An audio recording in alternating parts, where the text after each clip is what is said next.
नमस्कार बंधुगण, जय जगन्नाथ। मुझे ज्योतिर्विद नारायण नाथ आपण मान को आज भाग्य परिवर्तन चैनल नूतन अध्याय को स्वागत करुच्ची। आपण माने किपरि निज भाग्य को परिवर्तन करि परिबे से विषय में आपको जनाऊँ।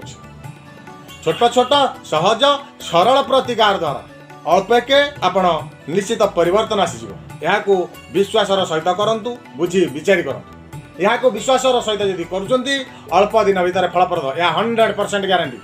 यह मोर 20 वर्षर एक्सपीरियंस। आपण प्रतिकार करंतु, फल पांतु। जे कोनोसी समस्या अछि ए सबु एपिसोड रे किछि ना किछि मु प्रतिकार कहूछि।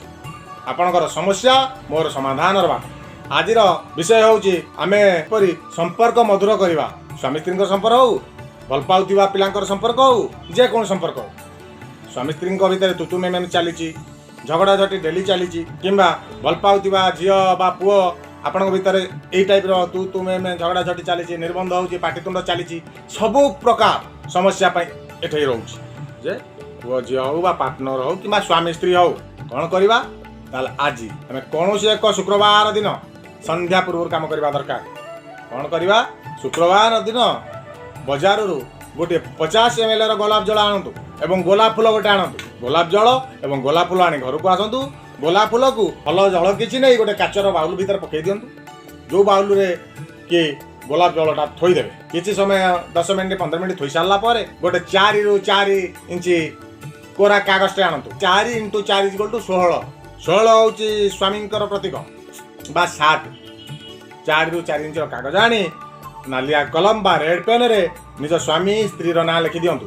किंबा भल पाउथिबा पुअर बा झियर आपण निजे नाम लिखि दियंतु। लिखि सारी दुईटा फोल्ड कर दियंतु, मथारे लगांतु। कहंतु स्वामी स्त्रींकर संपर्क निबिड़ रहउची, किंबा आपण जो झियो को भल पाउंदी आपण संपर्क केंति भल रहइबो सेटा चिंता करंतु। एही परि 7 थर मथारे लगांतु। प्रथमे पेपरटा को चार्ज करंतु। आपण को गुरु किंबा भगवान किंबा इष्ट नचेत ओम क्लीन ओम क्लीन एही परि 7 थर उच्चारण करी आपणकर स्त्री बा पार्टनर किपरि आपण ता सहित पॉजिटिव फीलिंग्स आनंतु। जे आपण तो मैरिज करथिले, जे बाहागर पूर्वरु किंबा विवाह परे जो स्मृति अछि किछिटा गोटिए स्मृति मध्ये आनंतु। जे भल स्मृतिटे आनंतु, मनरे पकांतु, चिंता करंतु किपरि आपणकर भल संपर्क थिला। क्षण को पाई थाउ मध्ये गोटे मिनिट पर्यंत चिंता करी पुणी ओम क्लीन 7 थर कही पेपरटी को गोलाप जल भितर बुड़ाई दे टिपि दे दियंतु। किछि समय रहबा भितर या मु कहू ना, मोर मत नुहे। या आगुरु महत लोक बा महत पुरुष माने कहि जाइछंती बा भगवान कर वाणी कहिथिले, भाव को निकट अभाव को दूर, भाव विनोदिया भावर ठाकुर। भाव कौन एइठी आपण पूरा भाव आनिछंती।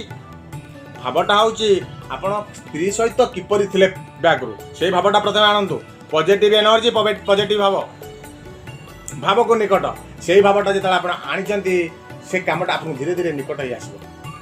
मन रखंतु बंधुगण, केबे नेगेटिव आनिबे नाही। तापर दुटा फुल थिबा लवंग आनंतु।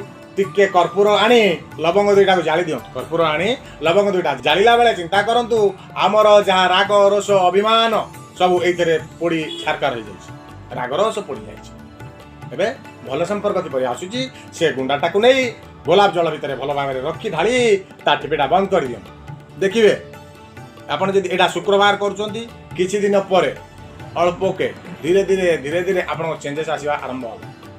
अल्प दिन आपण करंतु।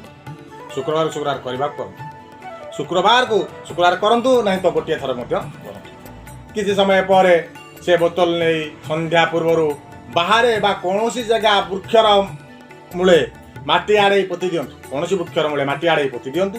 पोती देला परे चिंता करंतु आपणकर सेही फिलिंग्स आनंतु। Positive feelings, positive energy. जेपरि पूर्वर स्मृति मो स्वामी सहित जाउची कि स्त्री सहित जाउची किबा पार्टनर सहित जाउची, भल फिलिंग्स टे आनंतु। ए सब करंतु। आसी घर को धोई देइयो। या मु कहू नाही, मोर मत नुहे। या ईश्वर दत्त भगवानकर मत, महत पुरुषंकर मत।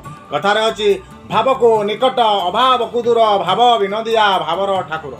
यदि आपण भाव आइले निकट होई आसिला, आपणकर अभाव अछि दूर होई गला, भाव आनंतु निकट आसंतु। आपणकर प्रेजेंट माइंड प्रथम रिचार्ज करंतु। निजको पॉजिटिव एनर्जी आनंतु। स्त्री सहित किपरि भले रहउचंदी बा पार्टनर सहित किपरि भले रहउचंदी से भावटा आनी एपरि काम कर। भाव कले निश्चित अल्प दिन के आपन समस्या समाधान हो जाइथिबो। जदि मो वीडियो आपको भल लगुच लाइक शेयर कमेंट करने को भूलु ना पारे तो सब वीडियो रे लाइक करंतु जदि बुझी न पारुछंती बारंबार देखी बुझी काम कर सब्सक्राइब करने को भूलु ना सब्सक्राइब कर दियो जदि सब्सक्राइब करना सब्सक्राइब कर बेल बटन को दाबु। रोची पुणी देखा आगामी अध्याय जय जगन्नाथ।